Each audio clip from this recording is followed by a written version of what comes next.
Hey everybody, this is a lecture with some additional concepts on uniform circular motion. In particular, we're going to derive the expression for the centripetal acceleration and the centripetal force. So we're going to get our equations for uniform circular motion. So just as a review of our circular motion concepts, uniform circular motion, or UCM, is circular motion at a constant speed, or constant magnitude velocity. But our velocity is continuously changing because the direction is changing, which means we must be accelerating. Our velocity is always tangent to the circle, tangent to the path that it's traveling. And our acceleration, and therefore our net force, always points directly towards the center of the circle, which means our velocity and acceleration are always perpendicular to each other, as we can see in this diagram over here. So they point towards the center of the circle, which is why they are called centripetal acceleration or centripetal force, which means center seeking, centripetal. And don't confuse the word centripetal with centrifugal or centrifugal.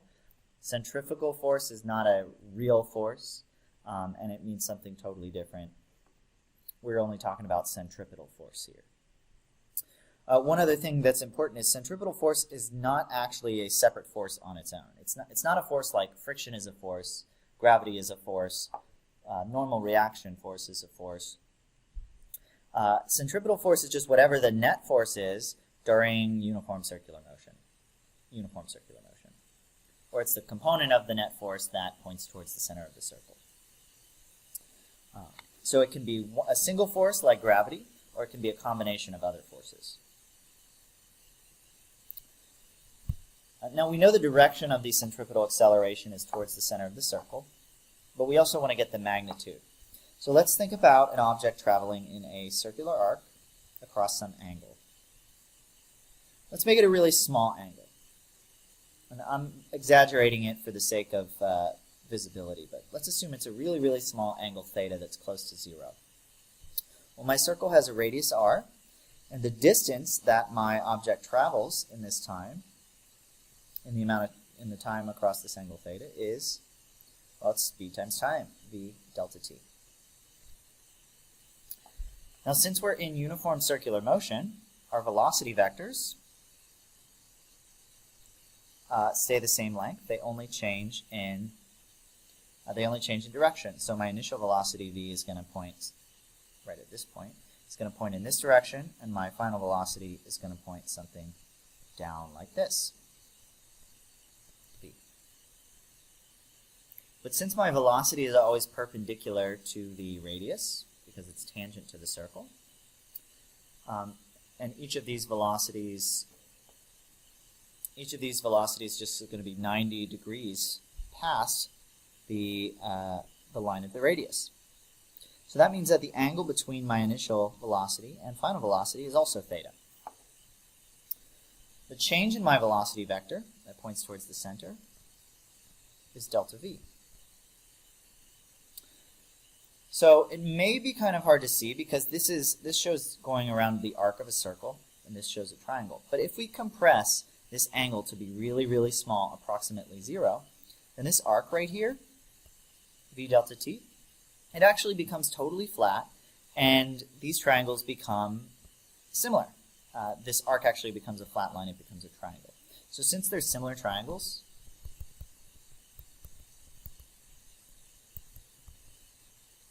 because they have the same angle here and they're isosceles, we can set up a ratio of the sides. I'm going to say v delta t. Actually, let's start on this triangle. Delta v over v, that's my smallest side over my longer side, delta v over v, is equal to the similar sides on here, v delta t, the short side, over r. Now, if we want to solve for acceleration, we need to solve for delta v over delta t, because that is acceleration. When we solve that, we get delta v over delta t, by dividing both sides by delta t, equals v times v over r. Or, my left side is acceleration, delta v over delta t. A equals v squared over r. And this is our equation for the magnitude of the centripetal acceleration. Centripetal acceleration.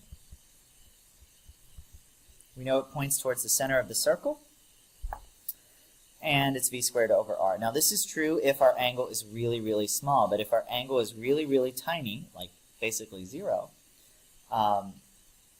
then we're actually looking at instantaneous velocities, and it tells us at every instant this is the correct equation for the acceleration.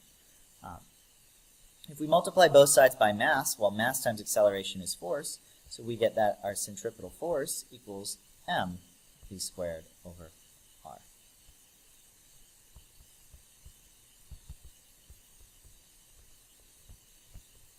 So these are our two equations for centripetal acceleration. Whenever we have uniform circular motion, we can relate acceleration to the speed and radius, and also force to the mass, speed, and radius. So one other thing we want to do is identify what the centripetal force is in different cases. So let's take a look at the moon orbiting the Earth. Well, if this is our Earth, and our moon's going around here, the force is the force that's pulling it towards the center of the circle. That is gravity, force of gravity. So that's just going to be gravity. And it holds it in place, prevents it from going off in a straight line. Car rounding a curve on flat ground. Well, again, if we think about a car going around a curve, if there were no force, then it would go off in this direction. So there's a force that has to pull towards the center to prevent it from sliding out. And the force that prevents our car from sliding forward on the road is, of course, I'm going to write it down here, friction. Friction, and it's going to be static friction. If we have kinetic friction, then we are going to be sliding, or dynamic friction. Car rounding a banked curve. Well, friction might also help with a car rounding a banked curve, but let's say we have a frictionless banked curve. We can actually manage to get our car to go around that curve even if friction is really small. The higher the banking, the less friction we need, or the faster we can go without slipping. So we can use this diagram right here to see that there's a center pointing force, but let's look at a diagram from behind the car. Let's say this is our car. Let's just assume no friction for now. Well, the forces acting on our car are gravity pulling down. Our normal reaction force points up, kind of at an angle perpendicular to our slope. So r is in this direction. Well, we know that our object isn't moving up or down, so that means that, let's say we're at some slope of angle theta. This upward component is going to be r cos theta. And then we can find our leftward component, r sine theta. So the force that actually points towards the center to hold us in place is a component of our normal reaction force. It's going to be the normal force. But it's really only going to be r sine theta, a component of that force. Now if we have friction, then we can get an additional force in there, because friction is going to try and prevent you from sliding. It's going to hold you in. And we're going to get another component of the force due to friction that points to the left. And friction. So friction will allow us to go even faster. So that's our centripetal force, the combination of normal and friction. A yo-yo swung in a horizontal circle. Well, if we think about a yo-yo going around, let's actually make it a circle.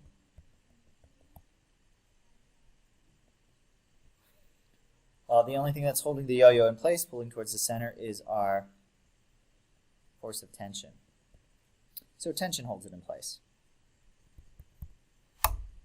The string prevents it from going off in a straight line.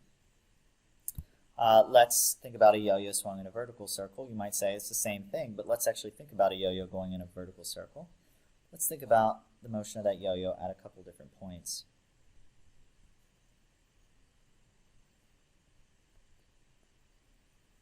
Well, there are two forces acting on the yo-yo. There's gravity pulling down, and then there's tension pulling in the direction of motion. So we have tension this way, we have mg down. Here we have mg down and we have tension pointing up. Here we have tension pulling down and mg pulling down, and here we have mg pulling down and tension pulling to the right. So in different locations along my loop, the forces are different, so the centripetal force is different. At the top, well, the total center pointing force is the net force. It's going to be tension plus mg is my centripetal force, so it's going to be equal to mv squared over r. At the bottom, tension pulls up and mg points down, so my centripetal force is tension minus mg is mv squared over r.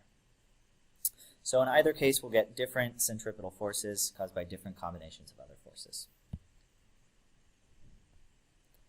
In summary, uniform circular motion is circular motion at a constant speed. The velocity is tangent to the circle, and the acceleration, and therefore force, points towards the center of the circle. That means it's also always perpendicular to the velocity. Our equations for centripetal acceleration is v squared over r, centripetal force is mv squared over r. And then remember, the centripetal force is the net force that points towards the center of the circle. That's all.